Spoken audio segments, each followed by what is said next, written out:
Kadang ni ke beroi wi. Gol kus kok ya ko ya.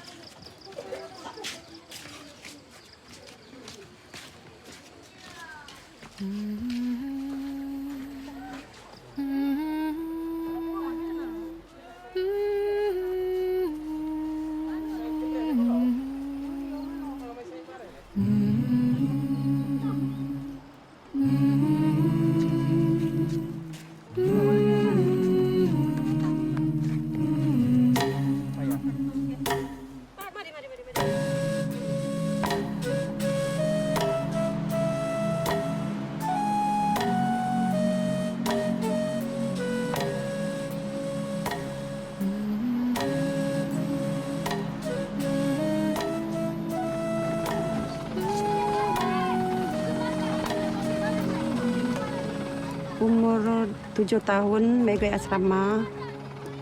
Kadang-kadang banyak, banyak juga sekolah, tapi yang paksa sebab supaya lebih baik belajar mentul walaupun rasa riak. Suruh baik dua baik juga masuk sekolah le skin walaupun risau.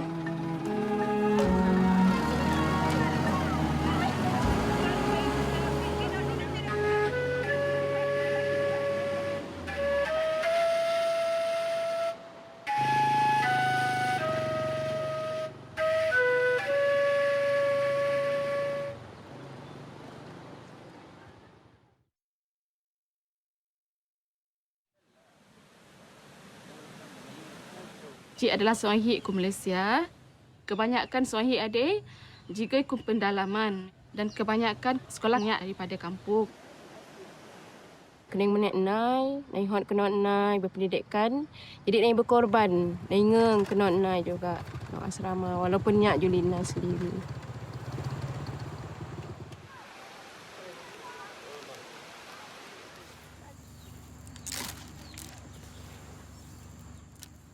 Aju in wala pendidikan ma ame in ma apa in wala pendidikan in pun kurang pani sekolah. Kadang-kadang ji senoi deh mai senang mai tipu, senang mai lelut ha ji paji pani wala pendidikan. Kedai yang bersuara. Hik rasa hik mampu untuk hik sesuatu. Sebab hik akan hipot mai luar untuk naik sesuatu untuk hik. Daripada hik sendiri hik sesuatu untuk kampung le. Oleh kerana proses pembinaan komuniti, maka joy perubahan telah berlaku. Seorang hik aji sendiri boleh naik seringi keperluan ke kampung. Jadi, oleh kerana Aji memerip individu bersama dengan MRT dan juga ketua kampung kumpul bersama nak bincang tentang penubuhan sekolah komuniti supaya habis sangat ada ke pendidikan rohani dan juga pendidikan kebendaan. Kemudian, mau nak kampung Aji sekolah komuniti. Yo adalah pendek. Saya ili manah entem debeh kelas saya sekolah komuniti. Nai hunan lah nai jadi guru sekolah komuniti. Sekolah komuniti ada untuk generasi mabek li paling sangat 6 tahun. Tapi pada masa akan datang harapan ji mabek umur ilai 8 tahun hingga 10 tahun dapat ni belajar ku katih sekolah komuniti ada.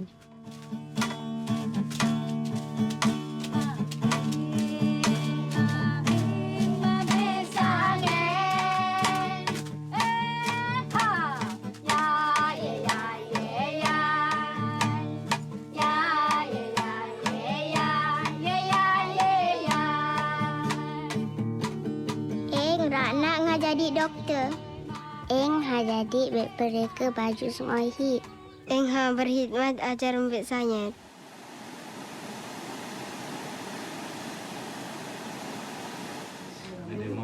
Sekali lagi. Nombor 11 Memerip sains Sunohi sekarang terlibat dalam program Persediaan Tindakan Sosial. Memberi boleh tulis nota, memberi tulis dalam peti buku, dia boleh tulis. Dalam PSA, mai sangat meningkatkan kapasiti mai untuk mai merubah diri le mai dan untuk mengubah komuniti mai.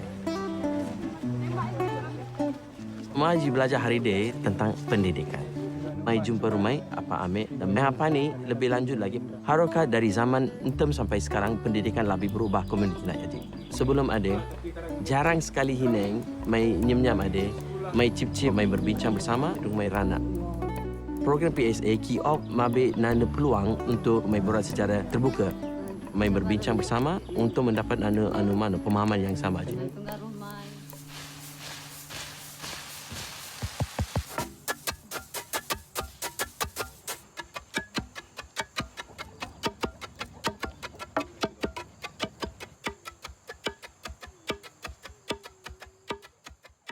Mentem, kedua lagi kurang lagi bersuara. Suara ambil kerat lagi lah dia kuat. Dan ambil kedua adik naik ku belakang. Lepas ini juga naik ni kedai dah horok ni haui. Pilihan ku kata kehidupan nak. Tapi konon sebab ni proses institut kedor ku baharisan hadapan. Mentem naik hine tapi hunan naik berani naik cuba.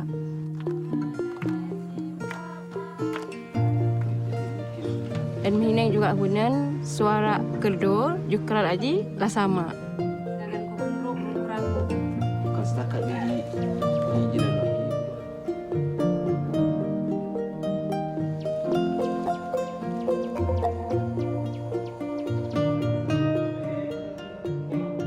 Naik bantu ketua kampung Aji untuk mengurus hal-hal kampung.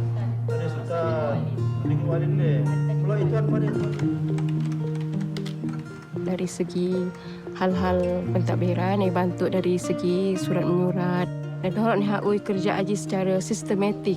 Daripada Aji juga, ketua kampung Aji dapat kisah secara seluruh.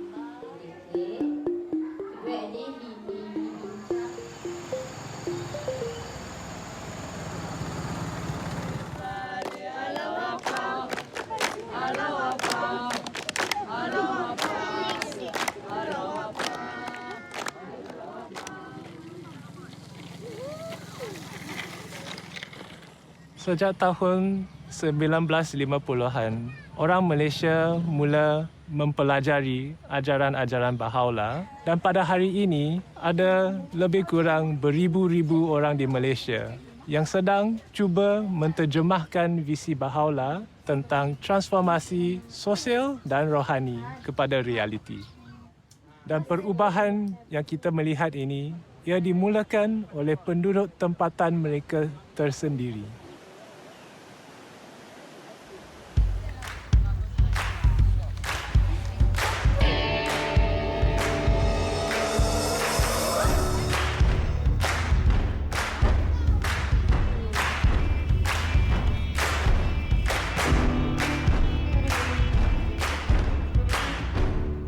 When we wanted to bring a change in our own neighborhood, we felt that it has to start with us. So a group of us, we came together and we started to reflect on why we are not serving in our own neighborhoods. Why do we serve in other neighborhoods but not in our own neighborhoods?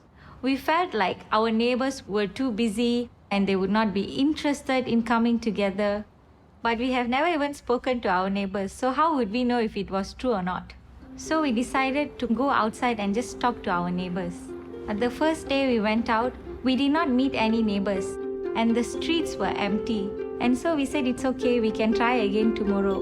But when we went on the next day, again we did not meet anyone. And this happened for 10 days. It was a little discouraging and some of us thought that maybe we should give up.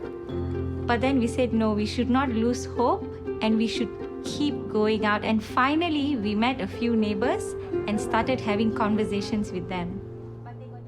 有一天，有2位陌生人来到我家，跟我分享关于灵性教育。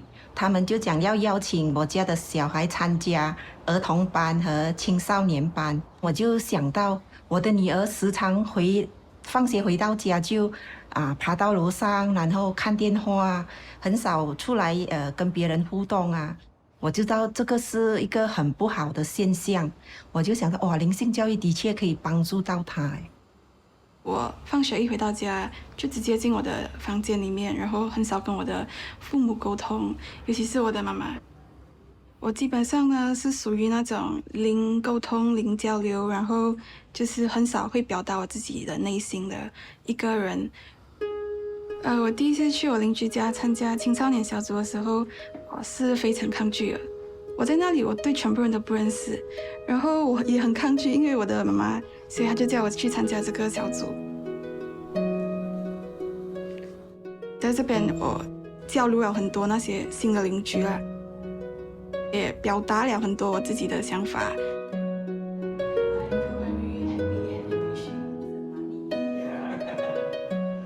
自从我和家人参加了社区建设活动之后，我们学会了磋商。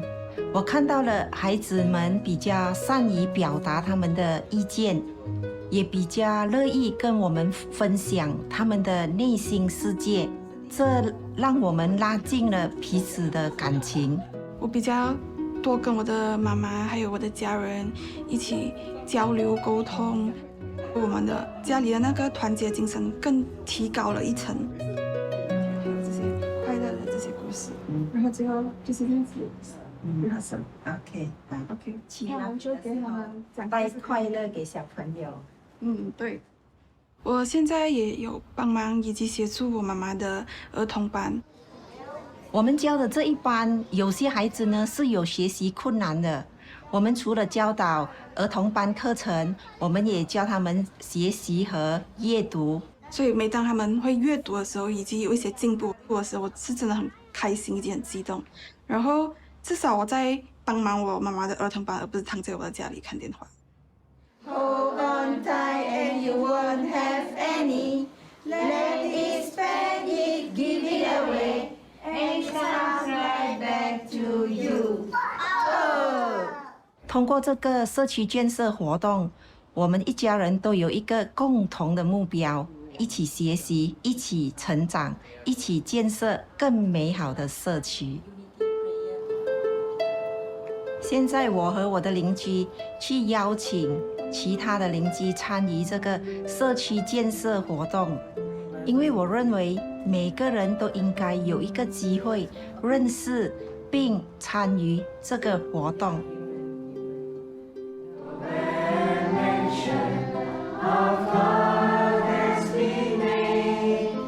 通过这个邻里区的祈福会呢，我就认识更多的我的邻居。我们聊这个市区所需要的东西，就是说我们要如何能够创造一个更好的市区。参加了邻里区祈福会过后，我和我的先生，我们都发现到我们自己也能够举办在我们的家一个祈福会。上帝啊，指引我，保护我。之前呢，我们的家庭呢没有一起祈祷的，可是我的舅舅啊，我的阿姨，他们是信仰巴哈伊的，所以已经有很多年了。他们会邀请我过去他们的家，然后我们吃了饭过后，我们就一起祈祷。但我没有想过我自己也会有一天主动祈祷。那现在我发现到，因为我们有这个祈祷的习惯，每一天我们一家人一起祈祷，变得我们的家庭变得更加融合，更加平静。觉得好像有一点黏这样子哎，平常怎么是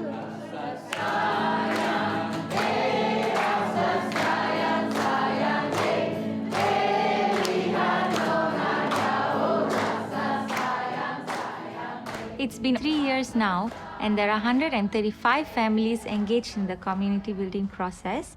How we organize ourselves is by having groups of families. So each group of families, they pray together, plan service projects together, and they even have outings together.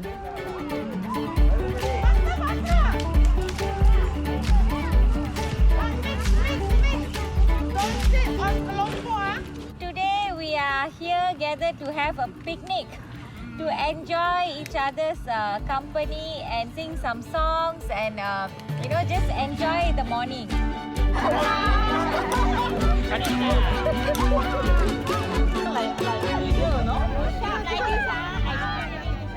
Sebagai ahli majlis, saya berasa bangga dapat bekerjasama dengan Bahai Community. Saya mendapati Bahai Community yang menyediakan platform kepada penduduk setempat untuk berkumpul, mengeratkan hubungan dan mewujudkan semangat kejiranan.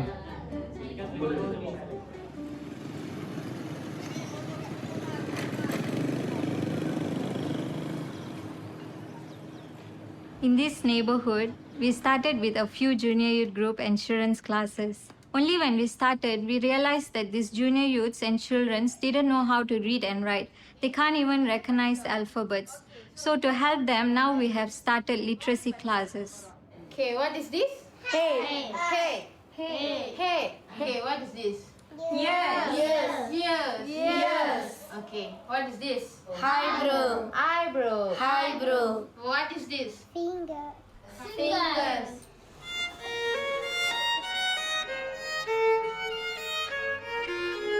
The service project the junior youths decided to do was to pray with their families every day.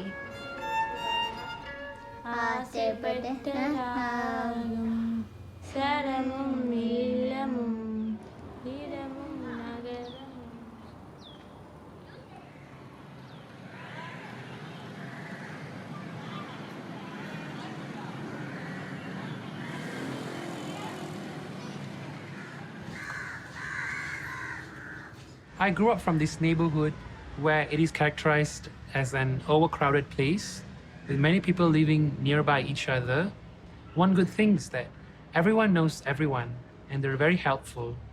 But the challenge in this neighborhood is that most of the women here are illiterate. ஃபண்டிஸ்க்கு மேலே என் தங்கிங்களை பார்க்குற பொறுப்பு என்கிட்ட வந்ததுனால கல்வி துருசாக நான் தொடர முடியாமல் போயிடுச்சு. நான் படிக்க தெரியாது, வேலை வாய்ப்பு ரொம்ப குறைவாக இருந்துச்சு. நான் ரொம்ப தாழ்வு மனப்பான்மைக்கு இறங்கிட்டேன். ரொம்ப எதுக்கு எடுத்தாலும் நான் மின் வர்றதில்லை. அப்படியே என் லைஃப்பை நான் ஓடிட்டேன்.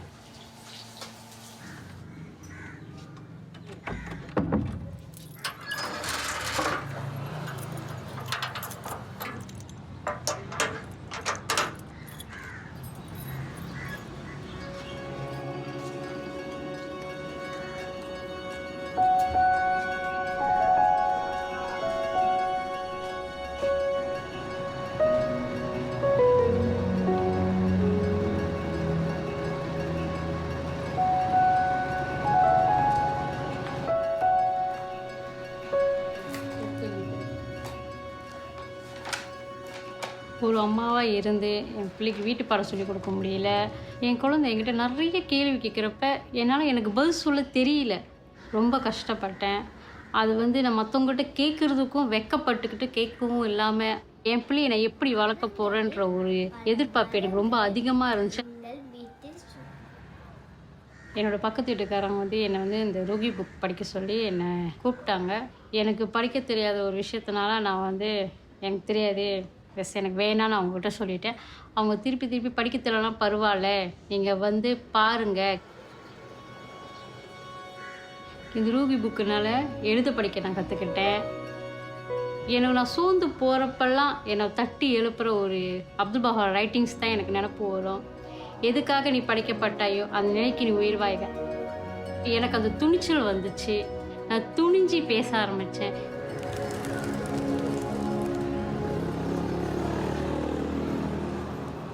என் பிள்ளைக்காக தான் இந்த புக்கை நான் படித்தேன். அப்புறம் என் சுற்றி இருக்கிற குழந்தைகளையும் நான் பார்த்தேன். அப்புறம் ஏன் நான் என் பிள்ளைக்கு மட்டும் சொல்லிக் கொடுங்க, இங்கே உள்ள குழந்தைகளுக்கும் நான் சொல்லிக் கொடுக்க சொல்லி இந்த குழந்தைகளுக்கும் நான் சொல்லிக் கொடுக்கறதுக்கு ஒரு சில்ட்ரன் கிளாஸ் டீச்சராக ஆனேன்.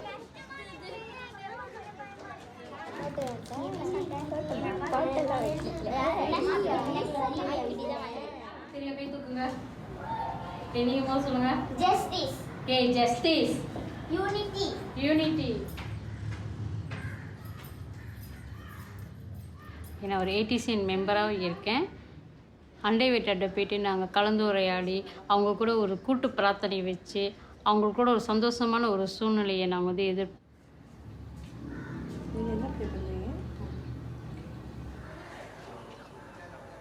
Many of the juniors in this neighborhood are engaged playing video games, social media for the whole day. Their vision for their future is very cloudy. But when they come to this junior youth program, they started to have a vision for their life in the future. They also start to think about what are the needs of the community and how they can serve them. இன்னைக்கு காலையில் நாங்களாம் வந்து service project செய்ய வந்திருக்கோம். இப்போ வந்து இந்த line இல்லாத போது இந்த மோட்டார் சைக்கிள்லாம் வந்து சாதாரணத்துக்கு அப்படியே பார்க்கிங் பண்ணிட்டு போயிடுறாங்க. மோட்டர்லாம் வந்து தனக்கு மேலே தன்னை அப்படியே சாஞ்சிட்டு விழுவுது. அதனால வந்து இந்த சில்ட்ரன்ஸுக்கெல்லாம் வந்து கொஞ்சம் ஆபத்து. அதனால தான் வந்து நாங்கள் வந்து இந்த பார்க்கிங் லாட் சார்ட் அடிக்கிறோம்.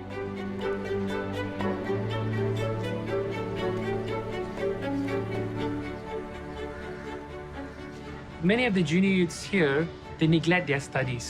So since I have a junior youth group, I'm helping them to focus on their academic studies because we would like to raise junior youths who are both academically and spiritually progressed.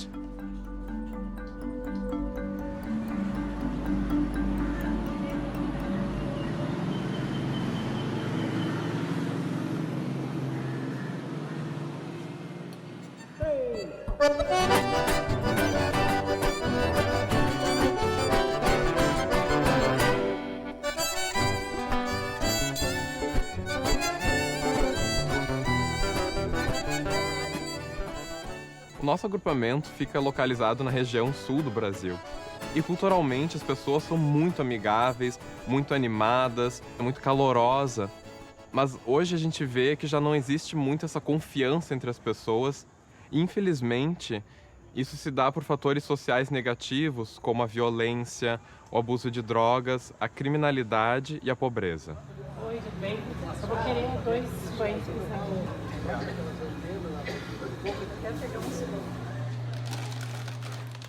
Antes o pessoal se assustava à noite, agora é dia e noite. Os mercados têm grades nas portas justamente para se proteger. As famílias estão assustadas com o grau de violência que está ocorrendo, preferem se fechar nas suas casas e a insegurança começa realmente a gerar o isolamento. Vai a volta da pronta, parou por aí. Tá, e daqui tudo que me Alguns anos atrás, um grupo de amigos começou a se reunir todos os dias aqui na vizinhança. A gente orava, a gente consultava, a gente planejava e então saía para visitar as famílias, conhecer os moradores da nossa vizinhança, quem são os nossos vizinhos.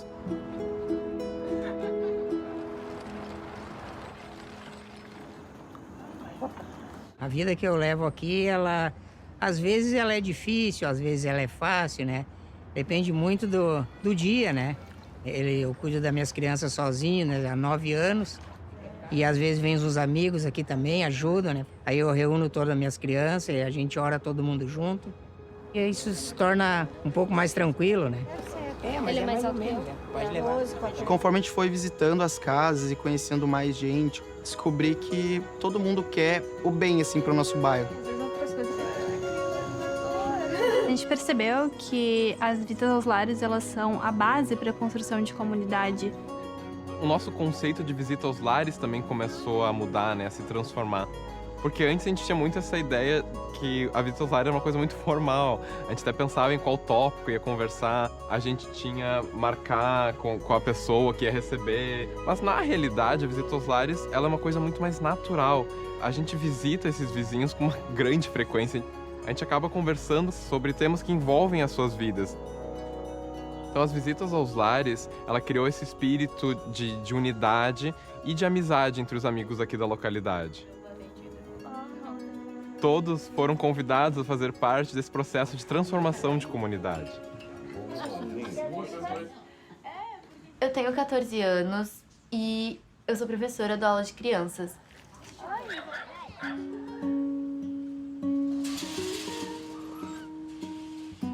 Quando eu era mais nova, eu também participei de aula de crianças e tudo que eu aprendi, eu quero passar para as crianças que eu dou aula hoje em dia. Eu vou explicar o jogo para vocês.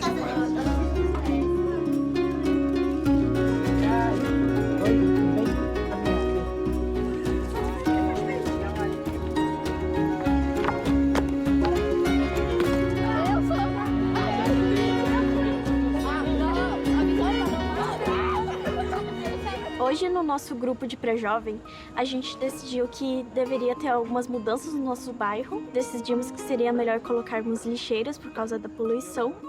E outra coisa que o nosso grupo decidiu foi em colocar luzes na vila, porque quando está de noite não dá para ver nada. Eu adoro que ele faça parte do projeto, porque ele mudou bastante. Antes ele não fazia nada em casa. Aí agora ele me ajuda a limpar a casa, ele me ajuda com a louça, ele me ajuda no geral. Ele aprendeu a orar, ele trouxe oração para dentro da casa da gente. Na família, é muito bom fazer oração. Vamos fazer oração, gente? Atualmente, quase todas as famílias do bairro têm uma reunião devocional na sua casa e isso mudou muito a atmosfera do bairro. Exterior com a luz matinal da tua graça. Antes, o bairro era tão perigoso que a gente não conseguia chamar um táxi aqui, porque eles tinham medo de vir aqui. Hoje em dia, nosso bairro é muito mais seguro, que ninguém mais tem medo de vir aqui.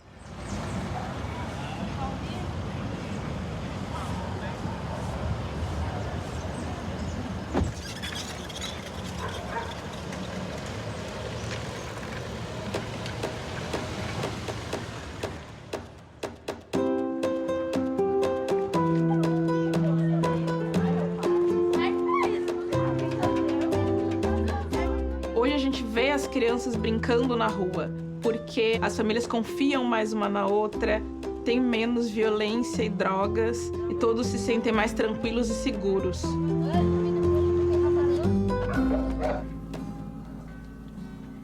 Descansando, certo? É que tem a Júlia, ela disse que estava tudo certo e tudo mudou. E ela queria passar maquiagem. Eu faço parte de um grupo de família aqui na minha rua. A gente pensa junto em alguma coisa boa que a gente pode fazer para a nossa comunidade. Poucos dias teve um ciclone e rapidamente esse grupo de família e amigos que se juntaram para ajudar as pessoas que estavam precisando de agasalho e alimento. Sim, a gente vai conversando.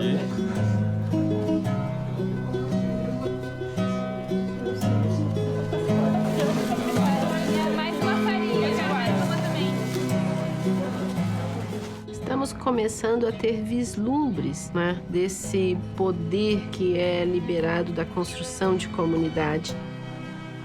A gente consegue ver que a própria comunidade se torna protagonista e, com o poder da unidade, consegue realmente transformar uma sociedade.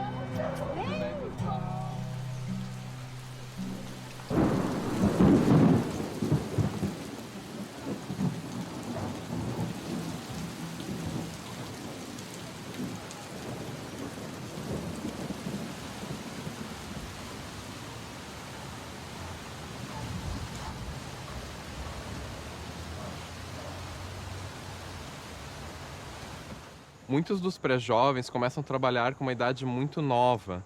A principal atividade que eles exercem, então, é coletando e separando materiais recicláveis, do quais eles vendem para poder ajudar a família a comprar alimentos e materiais de necessidade básica.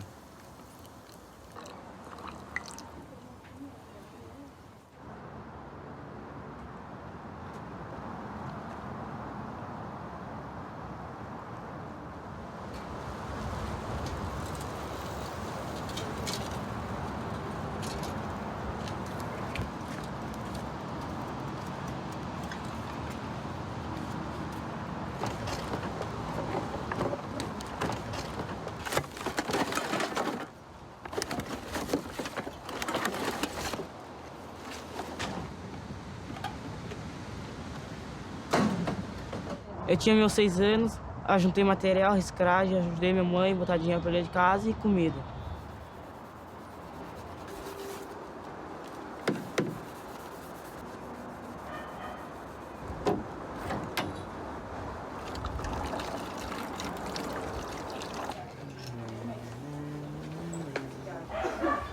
Um dos desafios que nós temos aqui, então, é que muitos jovens começam a sair cedo da escola. Os meninos, porque eles têm que ajudar as famílias financeiramente, então eles acabam saindo da escola para trabalhar. Ou porque se envolvem com drogas. As meninas, porque engravidam muito cedo. Tenho 4 filhos, tive a minha primeira gestação com 14 anos e tive que abandonar a escola. Mas hoje a minha meta é que eles concluam o colégio, porque é muito importante, né?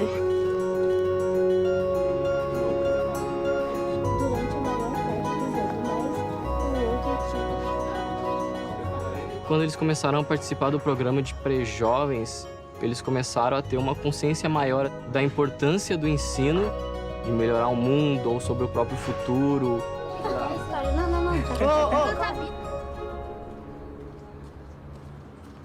Eu tenho 14 anos, eu vou para a escola e eu gosto muito porque aprende. Eu participava do grupo de pré-jovens e agora estou no livro 1 e eu gosto muito. É o pão do espírito. É o imã dos corações dos homens. Eu trabalho para ajudar e sustentar minha família. Eu trabalho coletando e separando materiais. A maioria desses pré-jovens, então, agora faz parte do programa de pré-jovens. A gente observa que, mesmo eles continuando trabalhando com reciclagem, eles não estão mais largando a escola e a gente consegue até observar que tem uma melhora nas notas deles.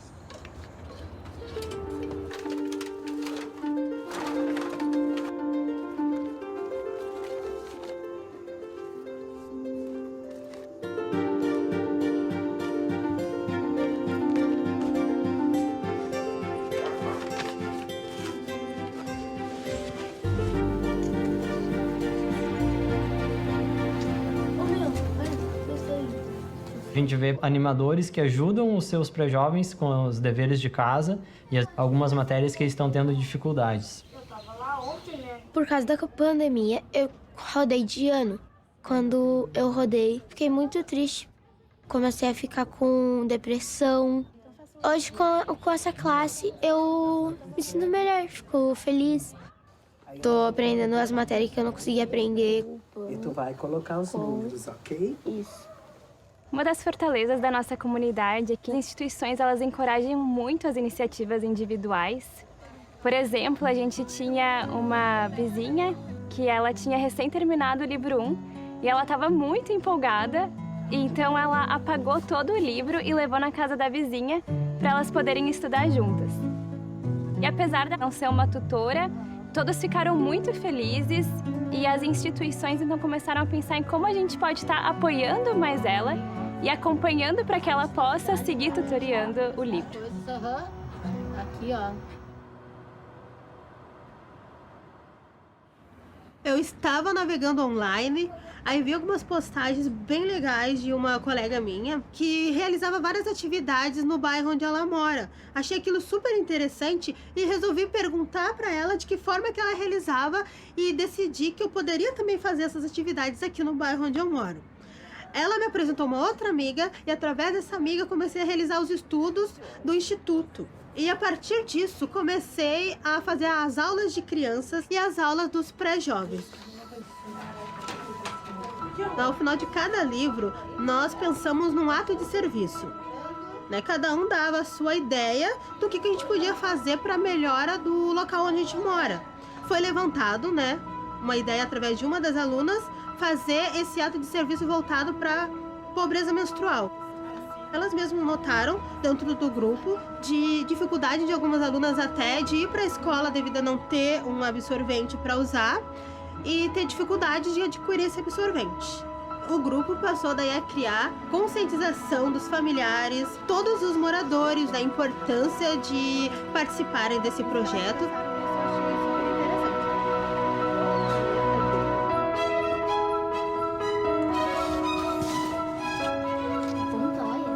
Criaram uma caixinha para coleta desses absorventes.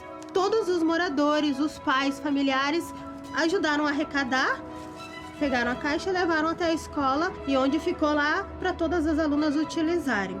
E hoje em dia uma aluna continua à frente desse projeto e assim nenhuma da aluna mais passou a faltar aula, por esse motivo.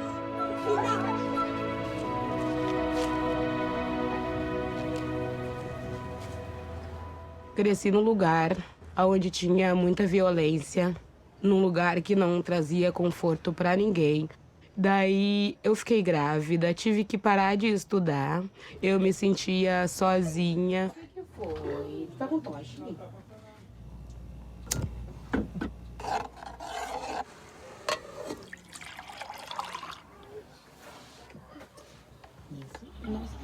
autor, né? E quando eu conheci a fé Bahai, eu encontrei que realmente ali estava o propósito que eu tanto procurava e que eu não sabia mais aonde encontrar.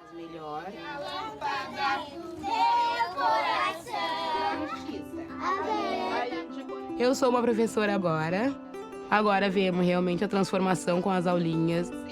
Eu vejo as crianças querendo aprender, querendo descobrir novas coisas, coisas boas. Vejo no futuro eu também aqui ainda dando minha aulinha, Deus queira, com a minha casa um pouco, né, mais arrumadinha. Eu vou na casa das mães, eu visito elas mais seguida. Nós todos viramos amigas. Que a tal aulinha tá ajudando bastante. E quando as minhas filhas crescer, que ajude tudo também, né? Fazer a escolinha e as outras crianças também do bairro.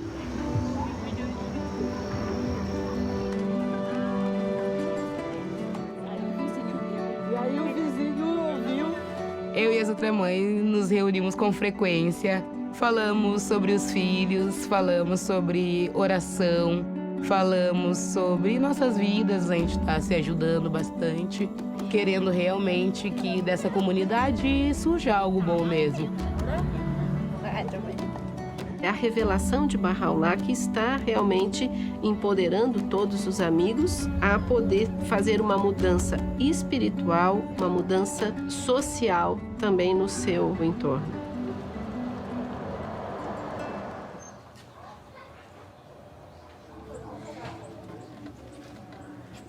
Minha vida foi, desde assim de novo, foi só no crime.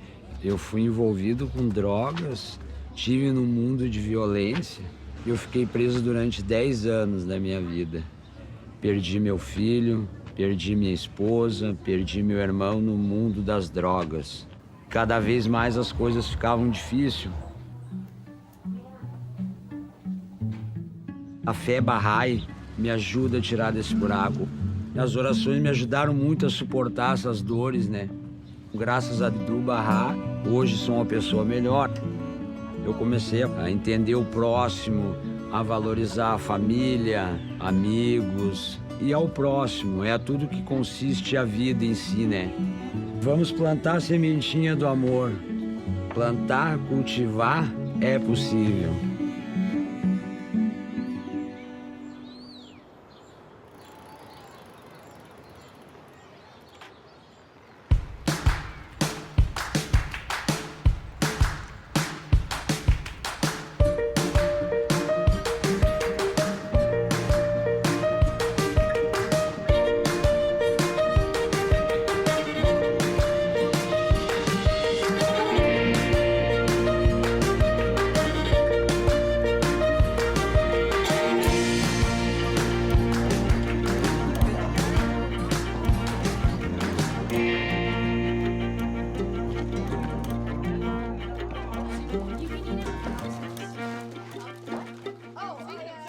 Many people don't have enough money to buy food and are hungry, so we decided to take action and help them out. We visited over 40 families and shared a service project to them, which led to them donating food. And now we're going to take that food that we collected and donate it to a food bank. I'm the president of this neighborhood association. Our neighborhood has actually become much more unified in the last couple of years, and I think that is due in large part to junior youth groups that have been meeting here. They would come out and play, and they would meet to plan their service projects, and the neighbors started noticing this and really feeling a sense of community that these kids have started creating.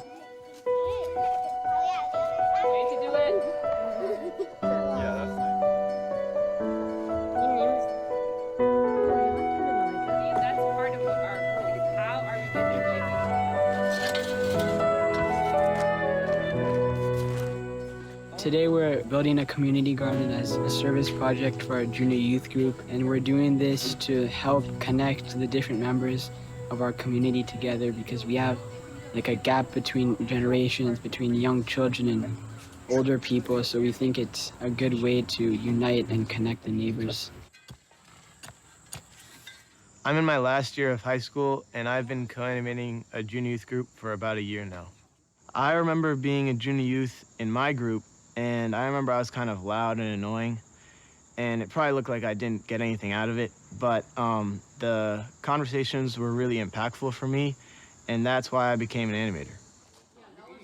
What are some of the attitudes? I just completed a year of service within my neighborhood. It was really nice to be able to contribute to the neighborhood that I was living in. I've been so blessed in these last couple of years to have not only a nucleus of friends that I'm serving alongside and that are supporting me, but also I've had the support of the families in the neighborhood that I feel like I can consult with and really come to unified decisions about what we should do next and how we should approach things.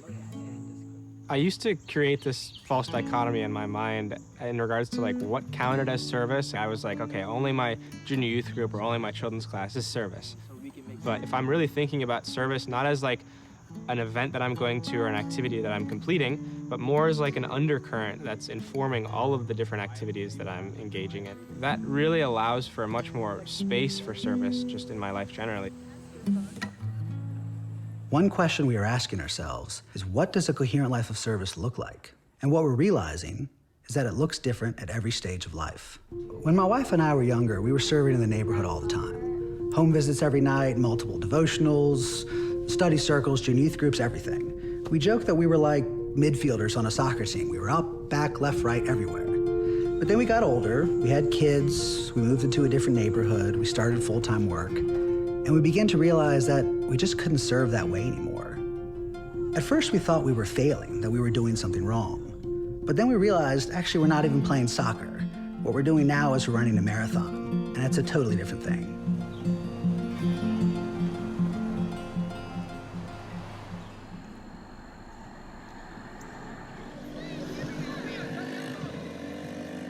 We're a group of friends and neighbors who come together on a regular basis to think about what are the needs of our community, how we can work together, how are we thinking about the well-being of everyone in the community.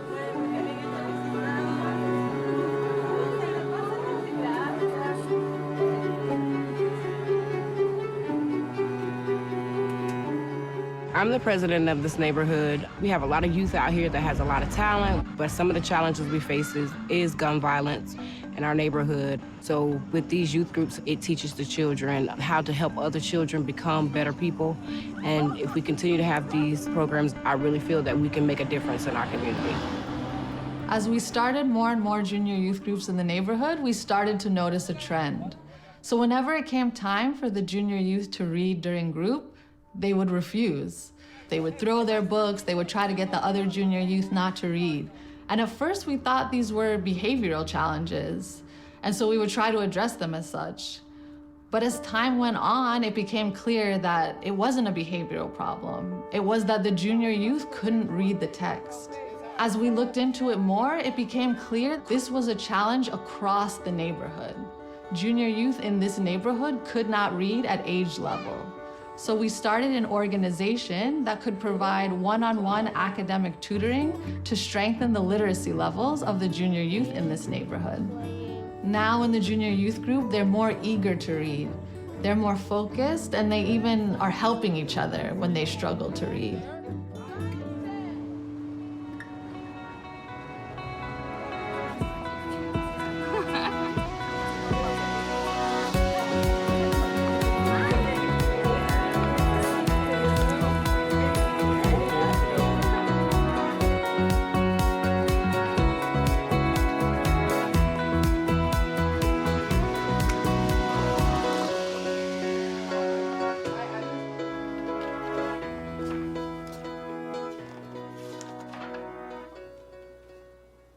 My roommate and I are both students, and we've been exploring ways to build community in our neighborhood.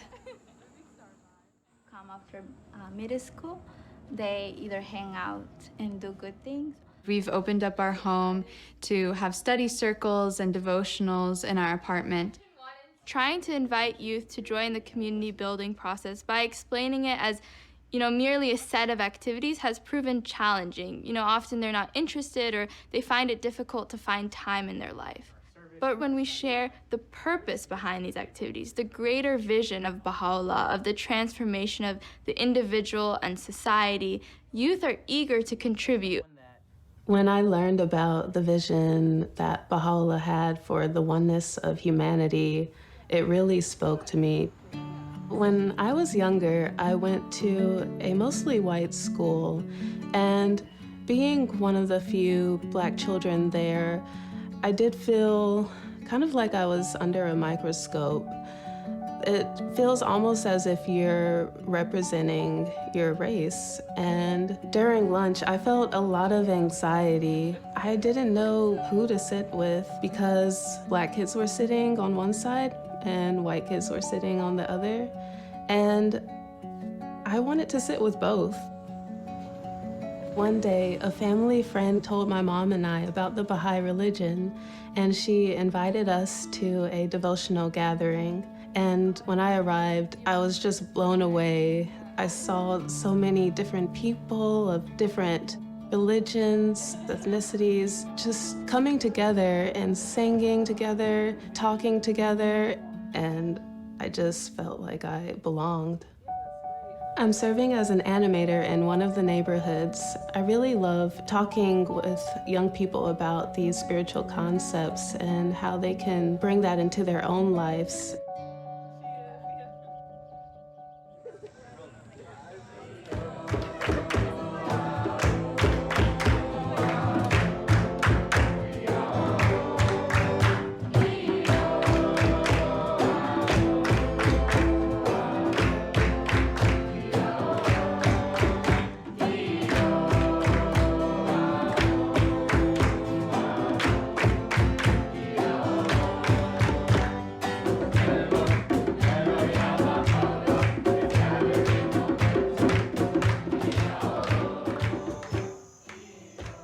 You know, in a time that was really polarizing and I was feeling fairly isolated, I was looking for more authentic connection, and I thought maybe some of my neighbors would be too. And so I decided that I would just try to invite my neighbors to become part of a devotional gathering. My neighbor came from across the street and invited me to a devotional that was happening right outside my home. And it was just perfect timing because I was feeling incredibly isolated and looking to find meaningful connection. Since then, I've been going to the devotional for the past 2 years, and it has just been a tremendous source of support and just a fantastic community to become a part of. So powerful is the light of unity that it can. We have several activities in our neighborhood. We've begun children's classes, study circles, additional devotional gatherings. These spaces help bring people together. It brings the joy that we're looking for in a community. One of the things that I'm really grateful for is that I have a friend in the neighborhood who, from the beginning when we first started our devotional gathering, has been there alongside me. We are consulting and talking about how these activities are going, how we can support each other, and it really helps to have another person to do this with.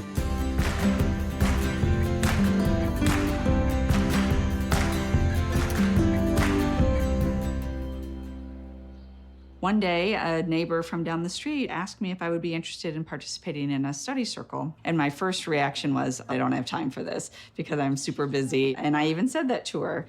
But then after a bit, I thought about it and I thought, I really did like the idea of talking with other people about deeper issues that you don't get the opportunity to talk to about and having some dedicated time to do that.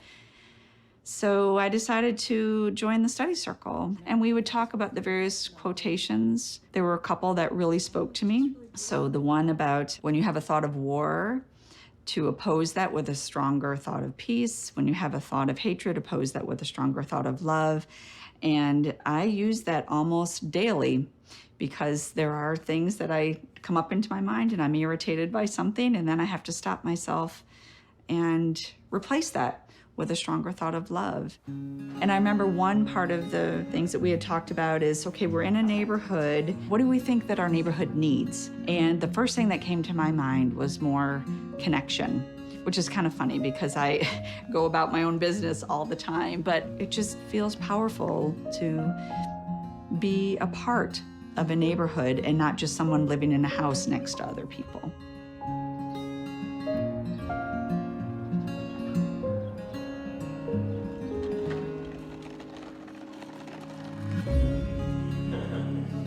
We are a group of families that come together on a regular basis to plan, reflect, and support each other in our community building activities. One of the spaces that we've created is called Meaningful Conversations. We invite others through both social media and through personal friendships. This is a space in which we read quotations around a given topic. We use these quotations to inspire an uplifting conversation. This is really helping all of us to keep these spiritual ideas in the forefront of our mind and carry them into our actions throughout the week.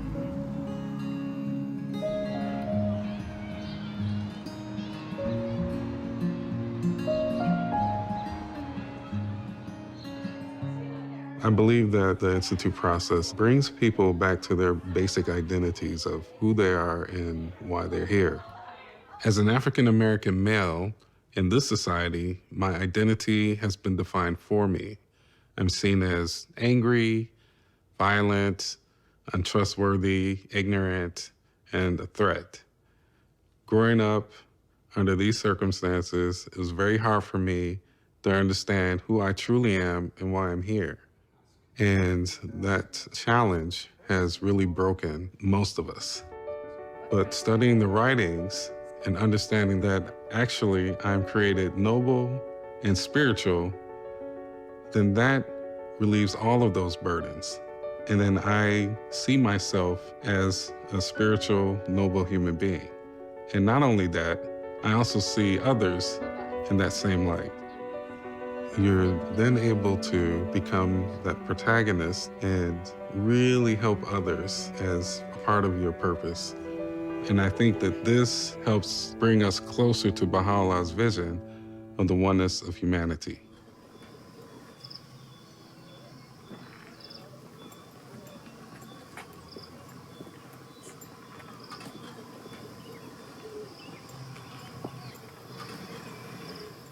Bye. Bye.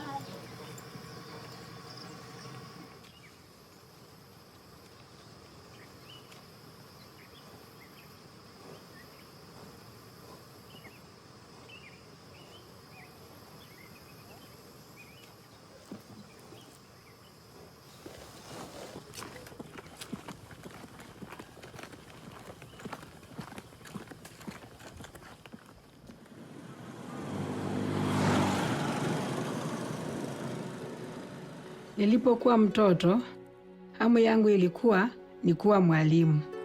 Lakini kijijini kwetu, wasichana walikuwa hawapelekwi shuleni kwa sababu watu hawakuwa na umuhimu wa sisi kuelimishwa. Lakini baba aliniweka shuleni, nilifurahi sana. Lakini nilipokuwa kijana, baba aliamua ya kuwa nina elimu ya kutosha kwa ajili mimi ni msichana. Hivyo akanitoa shuleni. Nilihuzunika sana kwa sababu nililazimika kuacha hamu yangu ya kuwa mwalimu.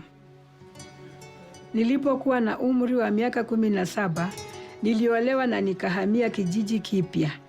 Katika kijiji hiki, nilikutana na jamii ya Wabahai na nikajiunga na mchakato wa taasisi. Hii iliamsha ndani mwangu tena hamu yangu ya kuwa mwalimu. Mara tu baada ya kuwa mwalimu wa madarasa ya watoto na baadaye muishaji wa vikundi vya vijana chupukizi, nilifurahi sana. Lakini nilitambua kwamba watoto wengi katika kijiji hiki walikuwa hawaendi shuleni. Shule ya pekee ilikuwa mbali sana na wangelazimika kutembea kwa miguu saa 4 ili kufika huko. Kwa hivyo, pamoja na jamii ya Wabahai, tulianza kuwa na mazungumzo na familia kijijini. Na wote tuliamua kujenga shule ya jamii na nikawa mwalimu wa shule ya jamii. Nilifurahi sana. lakini shule ya jamii ni ya watoto wa miaka 5 na 6 pekee, na hatukuwa na rasilimali ya kuwa na madarasa ya juu. Hivyo, baada ya kutafakari na jamii, nilianzisha mazungumzo na utawala wa serikali. Niliwashawishi kujenga shule ya msingi kijijini kwetu na wakafanya hivyo. Na leo hii watoto huenda shuleni na hutembea kwa urahisi. Wengine wamemaliza university kwenye hiki kijiji.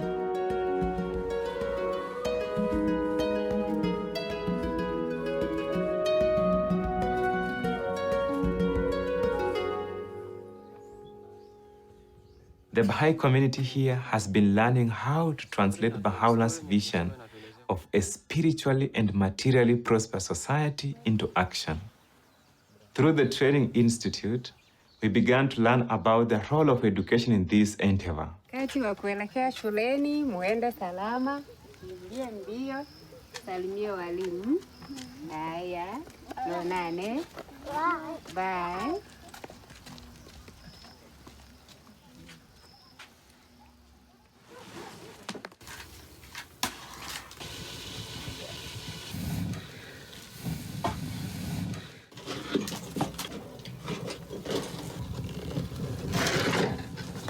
Mimi nilimaliza tu shule ya msingi.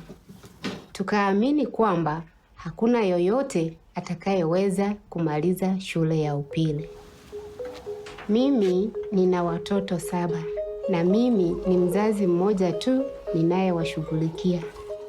Ninatamani wapate elimu. Lakini nilikuwa na waziwazi ya kwamba hili halingeliwezekana. Miaka 10 iliyopita, watoto wangu walijiunga na madarasa na vikundi ya vijana chipukizi, na hili likanipa tumaini. Na kwa sasa watoto wangu wa kwanza 3 wako katika shule ya upili. Pia ni walimu wa madarasa ya watoto na uishaji wa vikundi ya vijana chipukizi. Moyo wangu una furaha kubwa. Wow, good. Can you clap for him?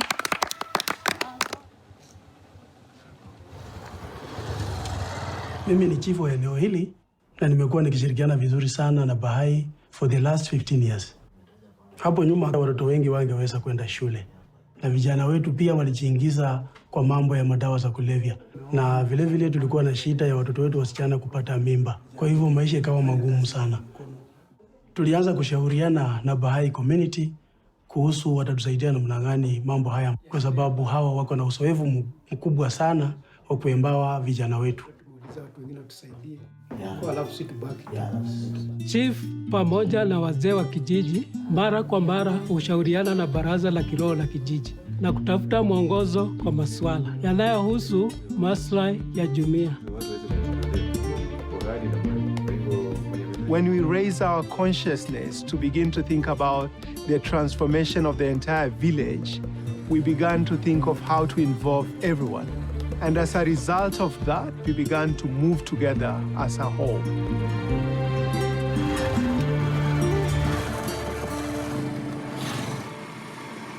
Katika maisha ya ujana wangu, nililelewa kwenye eneo la soko itwayo Kona Mbaya. Nikiwa na umri wa miaka 16, tayari nilikuwa kiongozi wa genge la vijana 20, ambalo madhumuni yake ilikuwa ni kushusha vurugu, hofu miongoni mwa wakazi. Hata polisi walituogopa. Siku moja niliweza kusikia kuhusu imani ya Kibahai. Moyo wangu ulihamasika sana, na muda si mrefu nikajiunga na taasisi ya Ruhi kitabu cha kwanza.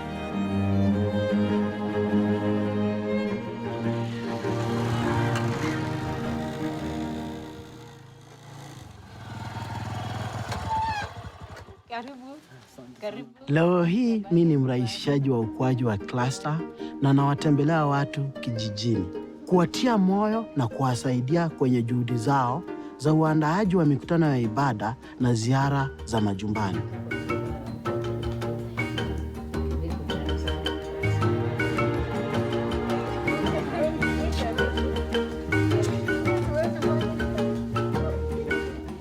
Naalika majirani na marafiki nyumbani kwangu kwa mkutano wa maombi. Inatuunganisha na tumekuwa tukifanya hivi kwa miaka 3 sasa. Hapa awali sikudhania naweza kuwa na mkutano wa ibada nyumbani kwangu, kwa sababu huwa tunafanya mikutano kanisani. Lakini sasa nilitambua kuwa naweza enda kanisani na pia kufanya mikutano ya ibada nyumbani kwangu. Holding devotional gatherings in our homes and inviting our neighbors was not part of our culture. It was when we went through Book 1, reflecting on the life of the Spirit, that we began to appreciate the power of prayer. What is prayer? Why do we pray? And immediately we began sharing our insight with others during our home visit in the village. Today, the habit of praying together in our homes has become part of our lives.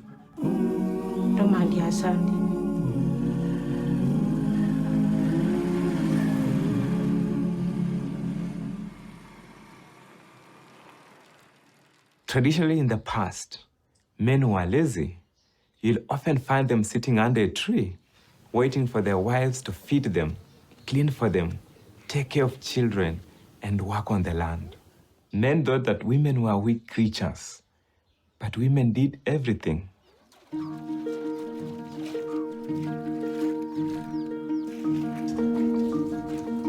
If someone saw me washing my wife's clothes, it would be the talk of the village. People would point fingers at me, saying, I'm not a man, that my wife controls me.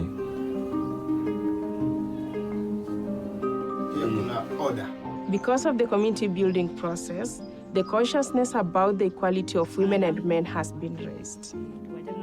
Many men are changing. They are taking an active role in household duties and are more involved in parenting and supporting their wives. Women are not only participating in the activities, they are at the forefront coordinating and leading. On our local speech assembly, the majority are women. At the level of the family, the wife and husband consult and make decisions together. These changes have helped our community to advance.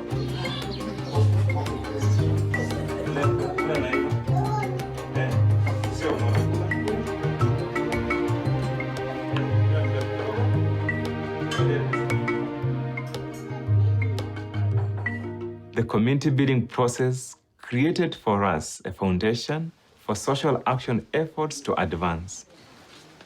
Baada ya kupitia kwa kitabu cha Pepo Nyanana za Udhibitisho na Vijana Chipukizi, tulivutiwa na washiriki kama Rose na Msonda walipoenda kutoa huduma katika kituo cha afya.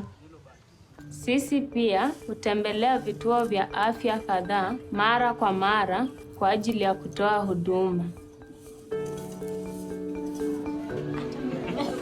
Mimi ni mkurugenzi wa hiki kituo cha afya. Mimi huwa na furaha wakati vijana wanakuja kutusaidia katika vitengo mbalimbali vya usafi kwa hiyo hospitali.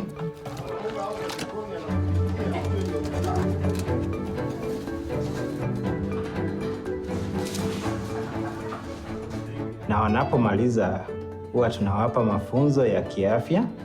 Hao vijana huwa kama mabalozi wetu juu ya mambo ya afya huku kijijini.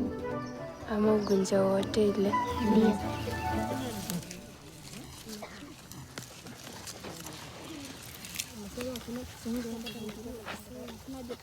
Mradi wa vijana chipukizi tumekuwa na kwa muda wa miaka 2. Tunapanda aina mbalimbali ya mboga ili tuwe na lishe bora. Pia tunauza mboga kwa ajili ya kununua kalamu na kitabu kwa ajili ya shule. Na pia tunanunua mbegu na kupanda mboga zaidi.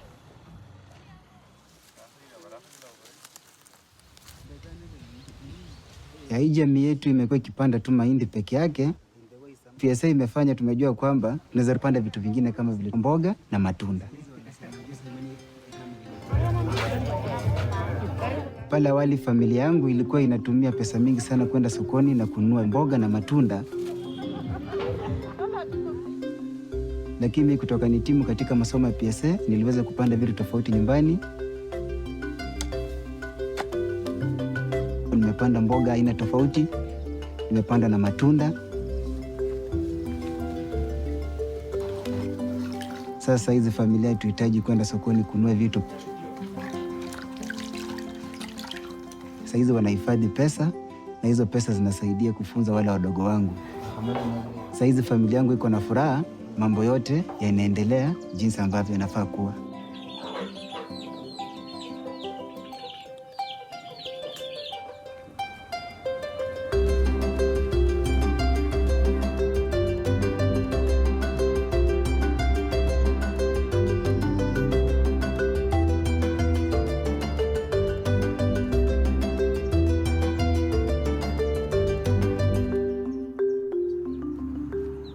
Mimi mwenyewe sikushiriki sana kwa masomo ya PSA program. Lakini sababu ya mapenzi ambayo tuko nayo kama community, mimi bado tumeyapata hayo masomo ya PSA program kama ukulima, kupitia kwa marafiki na majirani. Hapo nyuma na kila mtu anajishughulisha na kazi yake peke yake. PSA program ilitusaidia kuanza kufanya kazi pamoja. Kabla kila mmoja wetu alikuwa anafanya kazi kivyake, na pia uzalishaji wa vyakula ulikuwa pia katika kiwango cha chini. Kwa sasa tuko wakulima 200 ambao tunasaidiana kwa mashamba zetu, tukijadiliana na tukishiriki ujuzi wetu, na mazao imeongezeka.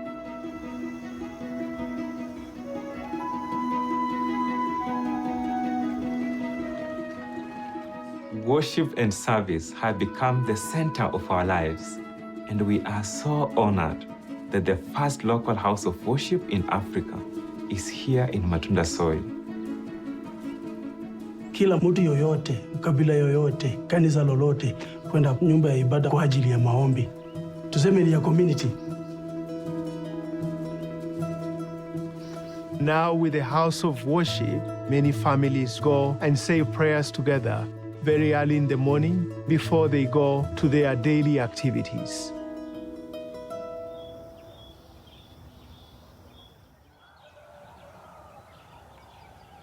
Bismillahirrahmanirrahim. Mimi ni Sheikh kutoka msikiti wetu wa Matunda, na nimefurahia ninapoingia katika jengo letu la ibada. Nikiwa ndani, nashukuru Mwenyezi Mungu, napata utulivu kama ule utulivu ambao huwa niko msikitini. Imelete mabadiliko makubwa katika mjitamai wetu. Assalamu alaikum warahmatullahi wabarakatuh.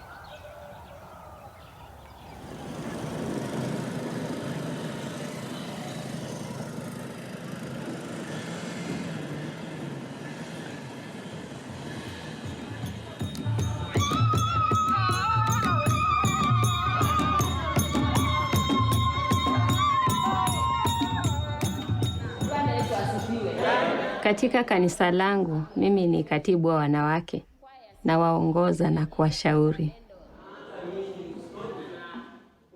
Najihisi kuwa karibu sana na jamii ya Wabahai. Mimi huja kila siku kwenye nyumba ya ibada ili kusema sala zangu. Ni sehemu tulivu inayoleta utulivu moyoni mwangu. Naposikia sala kutoka kwenye dini mbalimbali, nafurahi sana, maana neno la Mungu linatuunganisha pamoja. Katika nyumba yangu, mimi huandaa mikutano na majirani zangu katika eneo langu.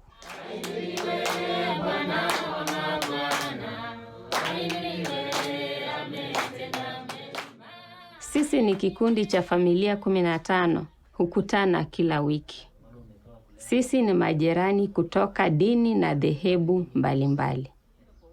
Tunasali na kushauriana kuhusu mambo ya jamii. Kwa mfano, tunazungumzia tunawezaje kumsaidia kila mtoto kupokea elimu ya kiroho na ya kimwili. Tunafurahia mikutano hii kwa sababu tunajifunza mengi kutoka kwa kila mmoja na kusaidiana. Today, we no longer see each other as members of different religions, tribes, class, or gender.